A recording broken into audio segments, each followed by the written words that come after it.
So for today's videos, i-share ko sa inyo paano mag-delete ng copyright videos sa ating YouTube videos na mga ina-upload. Puntahan natin si YouTube. Tingnan muna natin dito sa YouTube.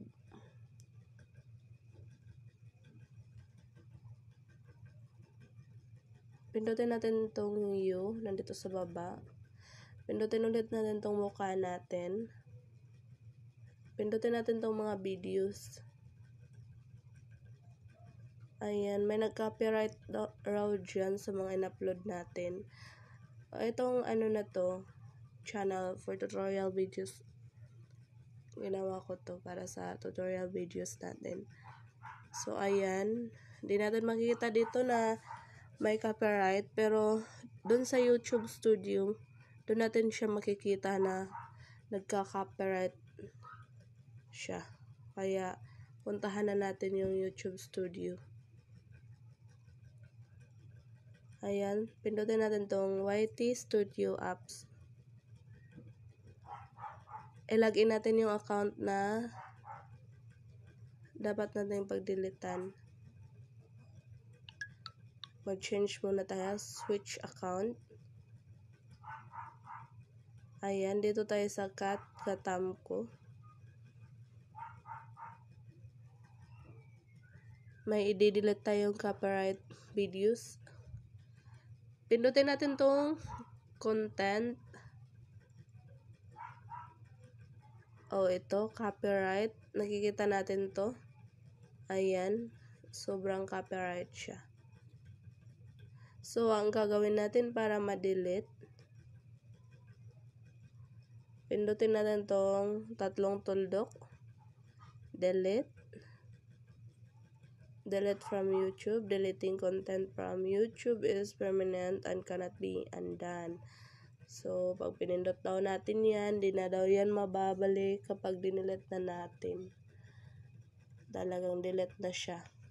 Talagang deleted na siya. Kaya, pindutin na natin yan kasi yun yung sadya natin dito. Mag-delete ng video na copyright.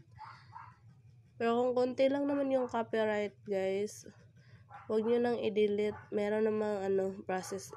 Tingnan natin, Ayan. Ang laki ng copyright ko. Ayan. So, kung hindi masyadong malaki yung copyright, pwede nyo yung i-click. Pindutin to.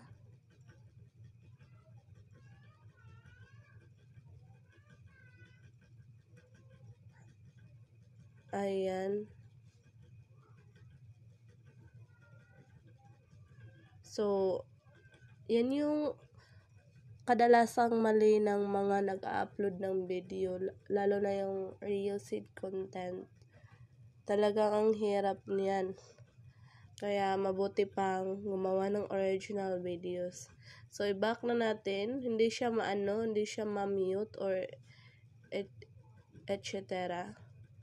Talagang permanent talaga siya na ganyan. So, ang solusyon lang dito, i-delete itong video na to.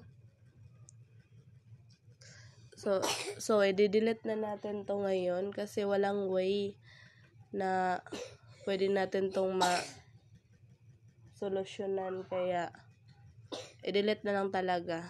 I-delete na natin. Deleting video.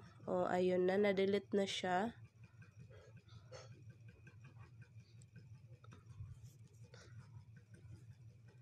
Puntahan natin tong YouTube. Mayroon pa ba? So, ayun na. Wala na siya rito.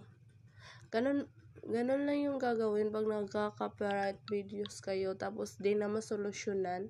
Talagang i-delete nyo na mga sister kasi ang hirap pag ang laki ng copyright nyo.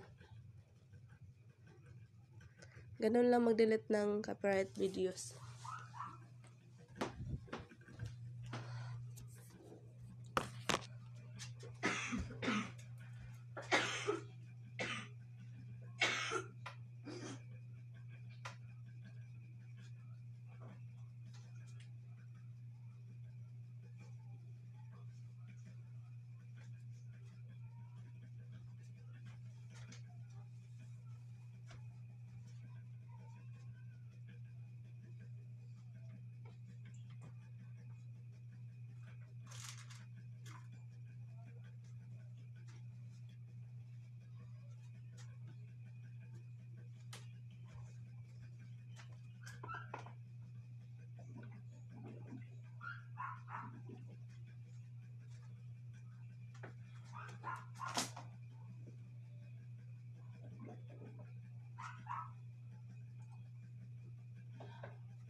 So, ayun, ganun lang siya kadali.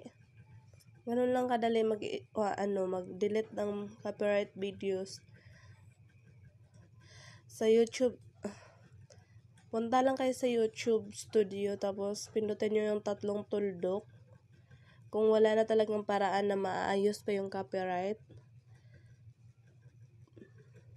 lalo na kapag na-block na, kaya mas mabuting i-delete agad yung mga copyright videos. Pero kapag may solution pa naman, pwedeng i-mute yung segment at i-cut, i-crop or i-cut, tapos pwede din i-mute yung copyright na doon sa banda na na-copyright. Halimbawa, na-copyright music or ganun naman talaga kadalasan, kaya i-mute na lang talaga yung music na na-copyright.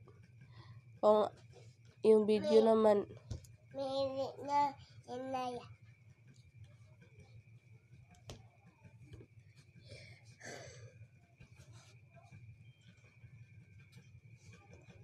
go to your bed. So, ganun lang siya i-delete. Sana nakatulong tong videos na ginawa ko. Maraming salamat.